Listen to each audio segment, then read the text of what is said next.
Olá, turma. Vamos dar continuidade ao nosso assunto. No vídeo passado, nós estudamos sobre as dinâmicas das zonas climáticas, a zona equatorial, temperada e as polares. E nós entendemos que a radiação solar não é de uma forma igual do nosso planeta. Ou seja, quanto mais distante da linha Equador e mais se aproximar dos trópicos e das zonas polares, mais frio o seu clima tende a ser. E também demos uma olhada na tundra e na taiga no que diz respeito aos tipos de climas frios, que são de altas latitudes. Agora, nós iremos estudar alguns tipos de climas de baixa latitude. E esses tipos de clima, eles sofrem a influência das massas de ar quente.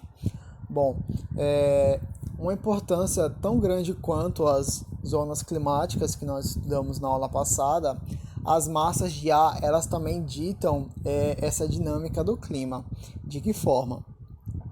Essas massas de ar, o próprio nome já é sugestivo. Ela já diz que são pequenas porções que você pode configurar como nuvens, e elas trazem a característica de onde elas foram formadas. Então, uma massa de ar que é formada no oceano, ela tende a ser úmida. Uma massa de ar que ela é formada nas regiões polares, ela vai ser uma massa de ar fria, certo? Essas massas de ar, elas são transportadas pelo vento, jamais se esqueçam disso. Então, elas chegam no local e alteram completamente a sua dinâmica climática, ok? No clima equatorial, na região da linha do Equador, é marcado pelas altas temperaturas e, ao longo do ano, elevada pluviosidade, ou seja, índice de chuva, que vocês podem ver no climograma à esquerda. Como eu falei na aula passada, nessa região é a maior concentração de energia da Terra e dos raios solares. Então, é onde as altas temperaturas mais são atenuadas no nosso planeta. A elevada pluviosidade, ela se dá pela evapotranspiração. Que é isso? Não sei se expliquei na aula passada, mas essa evapotranspiração, ela funciona da seguinte forma. Nós percebemos ao acordar que algumas plantas, alguns tipos de vegetação, elas estão molhadas como se tivesse ocorrido chuva naquele local. Por que isso ocorre? A vegetação e o solo, ela retém água, ok? Então, como essa região há uma maior concentração de energia solar, essa energia solar bate nessa vegetação que tem água e essa água das plantas evapora. Elas evaporam e vão diretamente à nuvem com muita umidade, fazendo com que essas nuvens fiquem carregadas e chova novamente, que nem na imagem que vocês estão vendo aí, essas nuvens. Então, esse processo ele sempre vai acontecer como um ciclo, é chamado de ciclo hidrológico. Então, na floresta amazônica e em outras regiões tropicais, equatoriais, isso sempre acontece, ok? Então, por isso, a linha do Equador, nessa região, é um local muito quente e geralmente de muita chuva. Continuando, essas regiões encontramos as florestas equatoriais, que é a floresta amazônica, com grande porte de espécies latifoliadas. O que são essas espécies latifoliadas? São folhas densas, folhas grandes, muito grandes. E é um mecanismo de defesa que essa floresta amazônica tem. Por quê? Como eu acabei de explicar, essa região tem uma grande concentração de chuva. E essas folhas grossas, essas folhas densas, elas servem para diminuir a quantidade de chuva que bate no solo. Por quê? Uma quantidade exagerada de chuva, se batesse tudo isso no solo, iria alagar. Ok? Mas aí entra a questão da interferência humana, que é o desmatamento. Bom, vamos imaginar o seguinte, que nessa imagem que vocês estão vendo agora, metade dela tenha sido desmatada, ok? Esse processo natural, esse ciclo hidrológico que eu acabei de explicar, ele iria continuar acontecendo até o solo alagar. Por quê? Como não teriam essas folhas densas, essas folhas latifoliadas, essa grande quantidade de chuva ia bater no solo, iria alagar o solo e ia deixar o solo infértil, não só nessa área, como nas regiões próximas. Então aqui a gente vê a importância da preservação da mata amazônica. Bom, o clima tropical ele apresenta uma pouca variação de temperatura ao longo do ano, com médias mensais de 25 graus de temperatura, graças a este ciclo hidrológico. Então, essa região ela sempre vai ficar nesse ciclo o ano inteiro. Então, ela não vai ter uma alta sazonalidade. O que é sazonalidade? Sazonalidade são as épocas do ano bem definidas, ok?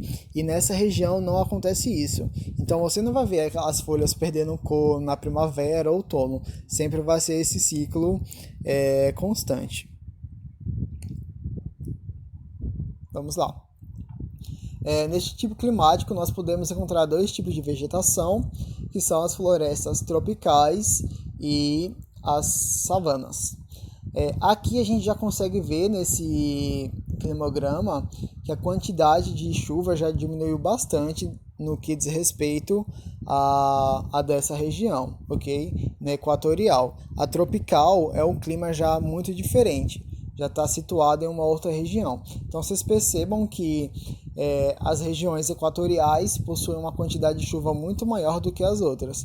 Esse climograma, a precipitação, que é o lado esquerdo, só tende a diminuir. Nas áreas úmidas, nós encontramos as florestas tropicais, que apresentam uma elevada biodiversidade. O que seriam essa biodiversidade? Uma grande quantidade de espécies. Essas áreas foram intensamente desmatadas, como é o caso da nossa Mata Atlântica, num processo de extrativismo lá no período colonial do pau-brasil, feito lá pelos portugueses, ok? Já nas áreas que têm as estações bem definidas, ou seja, uma sazonalidade muito grande, nós encontramos as savanas, denominadas de cerrados no Brasil, que são compostas de arbustos, gramíneas e árvores baixas. Essa aqui, primeira imagem, é a floresta tropical e a de baixo são as savanas. Na imagem de baixo a gente já percebe uma coloração diferente, porque é uma sazonalidade muito grande.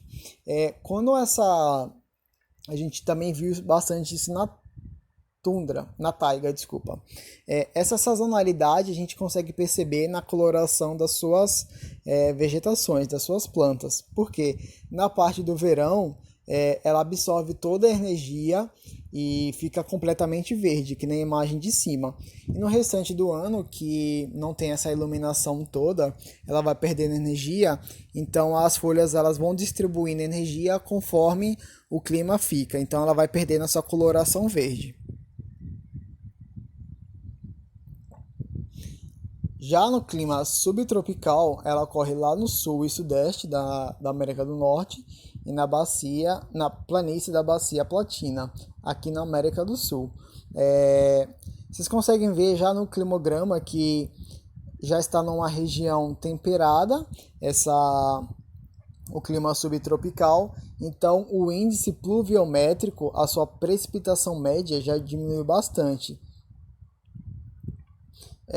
Nessas áreas encontramos as florestas subtropicais, como a Mata das Araucárias, no sul do Brasil, conforme a foto a seguir.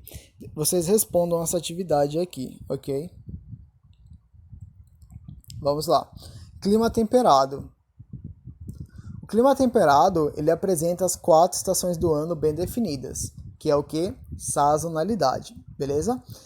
De acordo com a proximidade em relação ao oceano, podemos encontrar uma variação no clima temperado, que é a questão da continentalidade e maritimidade. Mais à frente eu explico isso para vocês.